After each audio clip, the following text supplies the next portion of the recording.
soy Tatiana Franco y esto es Vos Podés, el podcast. Vos Podés, el podcast. A veces siento que nos acostumbramos a creer que lo único que nos educa es la presencia. El papá presente y ejemplar nos educa. La mamá presente y maravillosa nos educa. Pero no es así. Cada día confirmo que la ausencia deja huellas tan profundas en el corazón que logran educarnos, porque enseñan lo que no se debería hacer, y eso a largo plazo es ganancia. Y les hablo de esto porque hace poco tuve una conversación con una mujer cuyo nombre prefiero reservarme. Ella me abría su corazón y me compartía la historia de su infancia, una infancia bastante dolida, bastante complicada, muy cruel para mi gusto. Me decía que a la edad de solo 9 años su mamá la abandonó y la dejó a cargo de todos sus hermanitos, que son como 4. Y fue muy triste para mí percibir cómo aún ese recuerdo la lastimaba latentemente, porque su cara cambió por completo cuando me empezó a contar todo. Y es que sí, realmente era muy difícil la historia. Yo la escuchaba, ella era súper detallada, entonces alcancé a sentir que estaba viviendo como una película. Inició con la frase, escuchen esto: eran las 6 de la tarde, estaba oscureciendo y cuando entré a mi casa me di cuenta que mi vida no iba a ser la misma. Imagínense lo que esto la marcó. Y pues cómo no, si se encontró con la escena de que su mamá había desocupado la casa, se había llevado la ropa, todas sus pertenencias y había desaparecido sin dejar rastro por 5 años. Del otro lado de la casa estaban sus hermanos, unos bebés llorando de hambre, preguntando dónde estaba la mamá. Entonces esto era un absoluto caos. Según me contaba ella, al principio todo esto parecía como una escena de un secuestro, como una cosa así rarísima, porque pues imagínense uno regresar a la casa, encontrarse todo más o menos revolcado y tu mamá no está y nadie responde, nadie da información. Pero con el pasar del tiempo se dieron cuenta que esto no tenía nada que ver con un secuestro, que la salida de su mamá había sido absolutamente voluntaria, más doloroso todavía. Se desconocían las razones en aquel momento, pero ya estaba la certeza de que ella había decidido irse. ¿Por qué? Porque ella misma llamó por teléfono a informar que no regresaría por un buen tiempo. Háganme el favor. Ahora dimensionemos esta escena tan absurda, tan loca, tan increíble. Imagínense uno con 9 años, entrar a su casa, no encontrar a la mamá, ver a los hermanos llorando y más o menos alcanzar a presentir que a uno le va a tocar ese papel de mamá, ese papel de adulta, ese papel de las responsabilidades del hogar, porque finalmente ella era la mayor y así le tocó. Como ella era la hermana grande, inmediatamente se vio en la obligación de velar por sus hermanos, de encargarse de los quehaceres de la casa, cocinar, planchar, barrer, trapear, y de paso le tocó apoyar a su papá en un montón de actividades de pesca a las que él se dedicaba para llevar el sustento a la casa. Mejor dicho, una cosa muy complicada a los 9 años.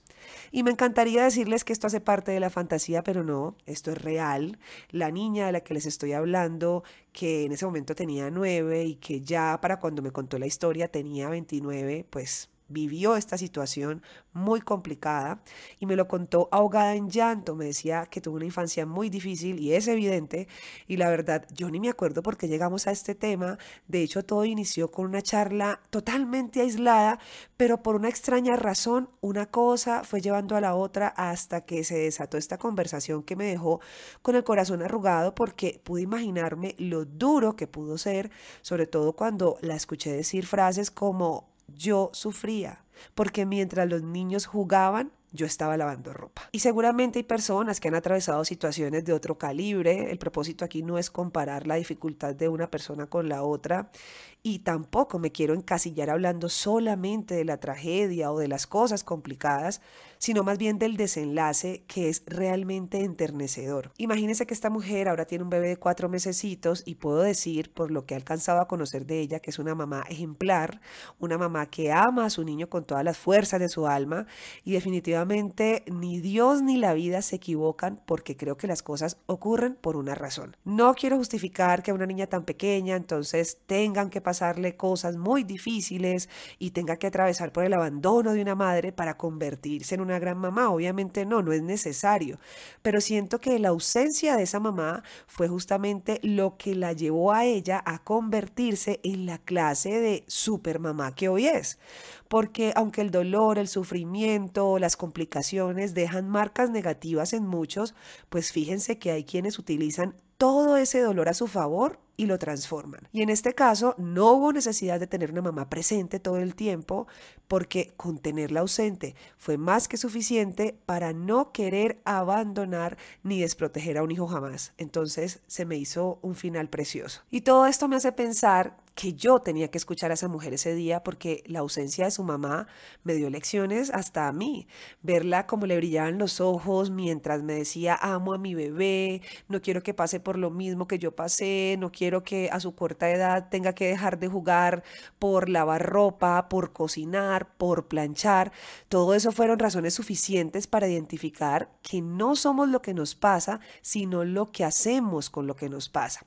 Y lo digo porque me quedé pensando, ¿qué sería de ese bebé donde esta mujer, en lugar de haber transformado ese dolor en amor, estuviera llena de rencor? Probablemente ese bebé no contaría con protección, mucho menos con educación, y sería más o menos el saco que recibiría los golpes que a su mamá le dio la vida. Pero no es así. Es un bebé que tiene todas las herramientas, todo el amor para formarse como un gran ser humano, y sin duda así lo será. Y qué enseñanza tan bonita la que me llevé en ese momento. De hecho, me puse a analizar que a veces crecemos y aprendemos más con la ausencia que con la presencia. Y es que ¿cuántas personas no han perdido un ser querido y se han quedado con esas grandes lecciones? Yo, por ejemplo, he escuchado a muchas personas decir que desde que un ser amado se fue de este mundo, desde que un ser amado falleció, aprendieron a ser como él, se quedaron con lo bonito que hizo en la vida y lo están aplicando, que es lo más importante. Pero no hay que irse de este plano terrenal, por ejemplo, para encontrarse maestros. Hay personas que simplemente se alejan de nuestra vida, nos marcan con su ausencia y desde ese mismo día nos comienzan a enseñar. Una pareja que no fue fiel te enseña el significado de la fidelidad, por ejemplo. Un padre que no te dio consejo te enseña la importancia de elegir un buen hombre para tus futuros hijos, porque sabes que seguro ellos lo van a necesitar cuando él sea padre. Un hombre que fue maltratador contigo te enseña de amor propio para que en tus próximas relaciones no pases por lo mismo. Un amigo que te abandona te enseña el valor de estar ahí para cuando te necesiten más adelante. Entonces, si ves como cada persona que se va puede dejar incluso más lecciones que la que llega. Y qué gran descubrimiento ha sido todo esto para mí, porque empecé a ver muchas cosas con otros ojos. Además, me puse a revisar también mis ausencias y entendí algunas de las razones que me han llevado a ser como soy y a comportarme como me comporto, porque cada persona que se ha ido efectivamente ha dejado una huella en mí. Y aunque afortunadamente Dios me ha bendecido muchísimo con una familia maravillosa, todos han estado ahí para mí, pues sí me quedé pensando que hay personas que, aunque estén presentes, con la forma en que lo tratan a uno, pues brillan por su ausencia, y eso sí me parece tenaz. La pregunta que te dejo entonces en el aire, y ya para finalizar este episodio, es: ¿qué vas a hacer con la ausencia sin importar el tipo de ausencia que sea? ¿Te vas a aferrar a ella para echarte a la pena y al dolor? ¿O harás como la protagonista de esta historia, que la utilizó a su favor y la transformó en una bandera que todos los días le recuerda la forma en que una madre no debería amar, y por eso es que ama tanto? En otras palabras, ¿qué tal si una ausencia te ayuda a transformar y a mejorar tu presencia?